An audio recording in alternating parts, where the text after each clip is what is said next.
রামনবমীর মিছিলে কাজল শেখের হাতে ত্রিশূল।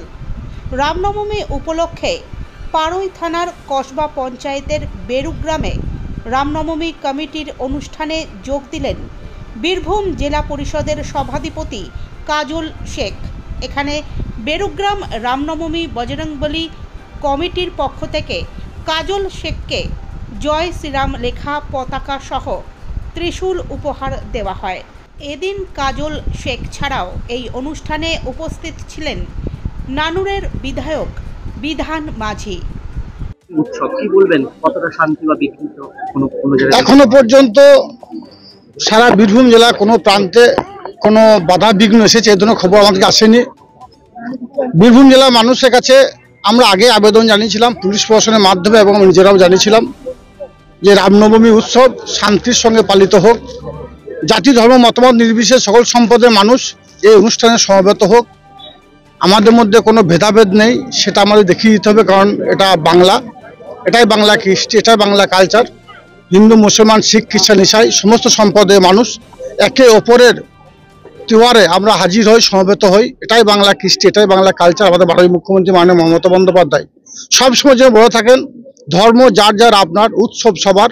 তাই আজকের এই কসবা অঞ্চলের বেরুগ্রামে এসে আমরা হাজির হয়েছি এই উৎসবে, রামনবমী উৎসবে সামিল হওয়ার জন্য। আমি আছি, আমার বিধায়ক সাহেব আছেন, এখানকার স্থানীয় নেতৃত্ব সকলে উপস্থিত আছেন, গ্রাম পঞ্চায়েত প্রধান সহ তিস্তর গ্রাম পঞ্চায়েত উত্তর সকল জনপ্রতিনিধিরা। এখানে আজকে প্রায় 10,000 মানুষের মৎস্য খাওয়ানো হবে এবং রামনবমী উপলক্ষে পূজা অর্চনা করা হলো। এবং এখানকার যারা সুবুদ্ধি সম্পন্ন মানুষ, এই কমিটি যারা আছে, যারা এটা পরিচালনা করছে, তারা আমাকে ত্রিশূল উপহার দিল। ওদেরকে আমি ধন্যবাদ জানাই, ছোট করব না। তাদেরকে বলবো এইভাবে এগিয়ে চলুন। বাংলার মুখ্যমন্ত্রী, মাননীয় মুখ্যমন্ত্রী মাননীয় মমতা বন্দ্যোপাধ্যায়, যিনি পিছিয়ে পড়া বাংলা এগিয়ে নিয়ে গেছেন, তিনিও বার্তা দিয়েছেন সারা বাংলার বিভিন্ন প্রান্তে যে রামনবমী উৎসব আজকে উদযাপিত হবে। সকলে আনন্দের সঙ্গে উৎসাহের সঙ্গে এই উৎসব যেন আমরা পালন করতে পারি। আমরা বাংলাতে যেভাবে ঈদ উৎসব পালন করেছি, সেই উৎসবে আমার সনাতনভাবে বিশ্বাসী ভাইরা তারা আমাদেরকে বিভিন্ন সহায়তা হাত বাড়িয়ে দিয়েছিলেন। আজকের দিনও আমরা সহায়তা হাত বাড়িয়ে দেবো। আজকে এখানে মৎস্যের আয়োজন করা আছে, এই অঞ্চলের সকল মায়েরা, বোনেরা, দাদারা, কাকারা আসছে মৎস্য খাওয়ার জন্য।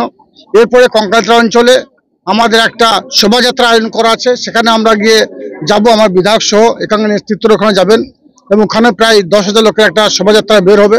এভাবেই আমরা আমাদের বাংলার যে কৃষ্টি কালচার সেটাকে অনুসরণ করে আমরা এভাবেই চলবো।